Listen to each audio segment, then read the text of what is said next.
Apa sih pendidikan orang dewasa itu? Terlebih lagi jika dilakukan secara pendekatan andragogi mungkin ya. Pendidikan orang dewasa itu merupakan suatu alur proses pendidikan orang dewasa yang sudah memiliki peran sosial di lingkungannya. Dengan melakukan pembelajaran yang sistematis, yang berkelanjutan dengan pola-pola pendekatan prinsip andragogi tentunya. Permasalahan yang sangat menjalar pada seluruh akar permasalahan yang ada adalah kurangnya peserta didik dalam memahami dalam arti hasil pembelajaran. Hal ini seolah-olah membuat kungkungan bagi peserta didik tidak mengekspresikan dan tidak merealisasikan kemampuan bakat yang dia miliki, serta tidak dijadikannya landasan-landasan prinsip diri atau kebutuhan perseorangan.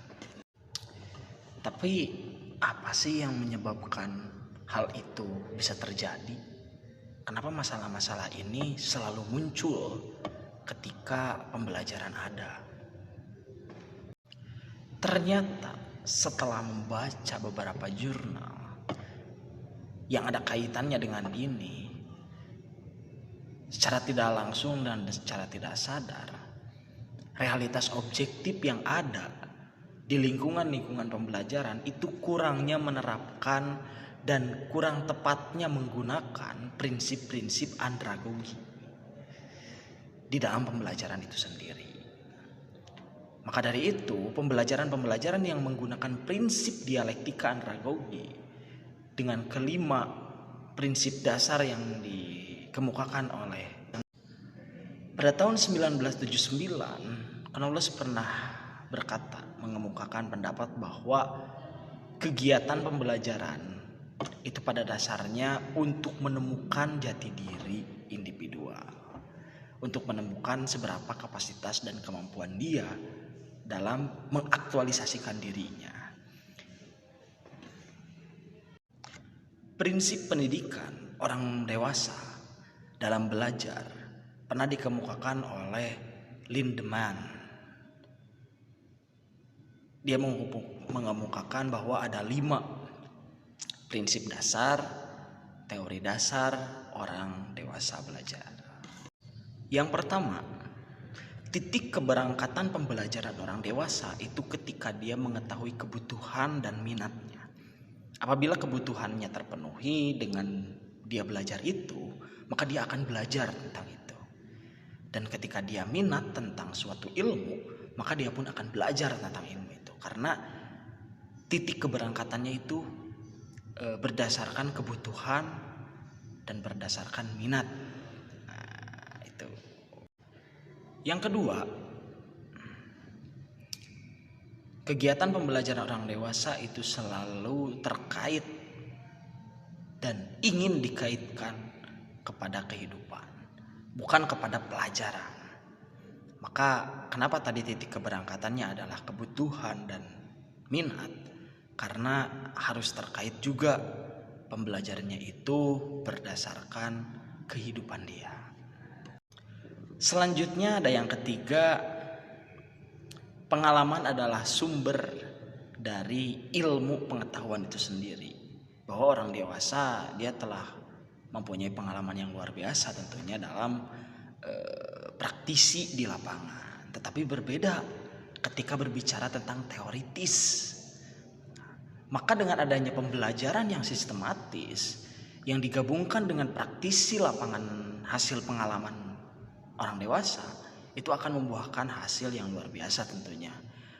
Praktisinya ada, teoritisnya juga ada, dan dia akan senantiasa berkesinambungan, akan teringat kepada prinsip kemitraan. Nah, prinsip kemitraan ini harus dilanjutkan. Selanjutnya yang keempat, bahwa orang dewasa itu sudah bisa mengendalikan dan mengarahkan dirinya sendiri. Maka tutor pun harus menjadikan sebagai ruang-ruang bebas ekspresi, ruang-ruang yang dimana tidak membatasi hal apapun. Karena menurut orang dewasa, pendidikan yang luar biasa itu didapatkan dari pengalaman beliau.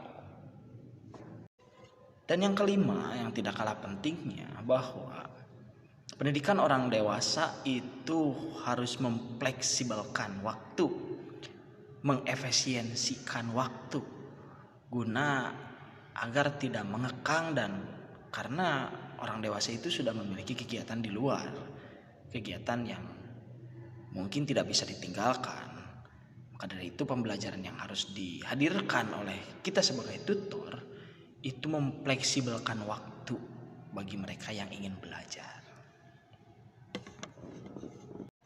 Sebelum kita masuk kepada implementasi prinsip-prinsip dasar andragogi yang diterapkan dalam metode pembelajaran, maka kita pun harus tahu ada beberapa metode pembelajaran yang bersifat andragogis.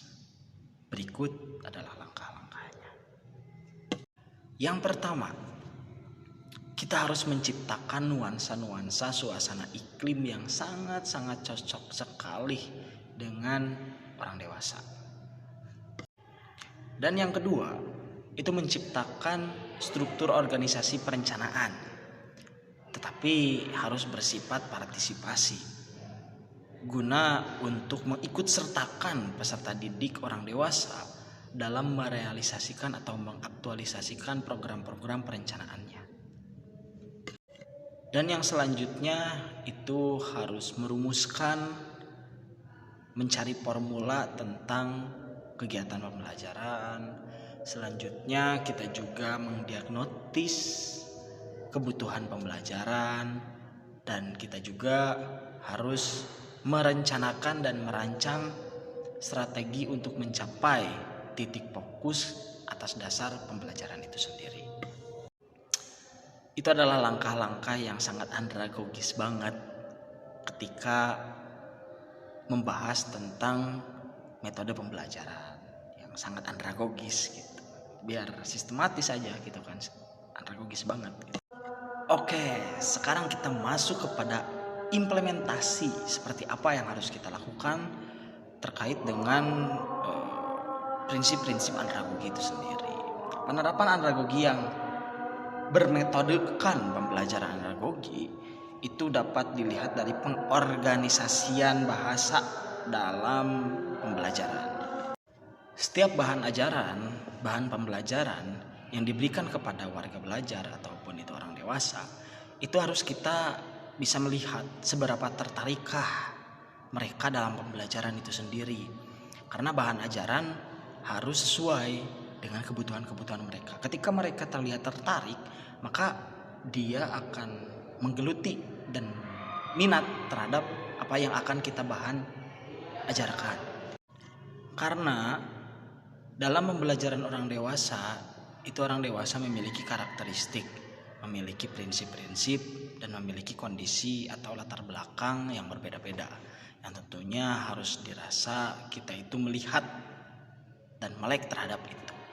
Agar apa? Agar pembelajaran yang andragogi banget itu bisa tercipta, itu bisa kita implementasikan kepada ranah-ranah pembelajaran di suatu masyarakat, atau di suatu pemberdayaan, atau di suatu ruang lingkup yang dirasa sangat cocok sekali bila menggunakan prinsip-prinsip andragogi. Dan juga orang dewasa itu dia memiliki pembelajaran-pembelajaran yang diambil dari pengalaman dia, yang diambil dari suatu kesadaran, dan yang diambil dari suatu kebutuhan mendesak, kebutuhan yang dirasa urgent. Maka dari itu pembelajaran yang harus kita hadirkan pun bisa sesuai, bisa selaras dengan apa yang dia atau orang dewasa inginkan. Baik, terima kasih yang telah mendengarkan dari awal sampai saat ini.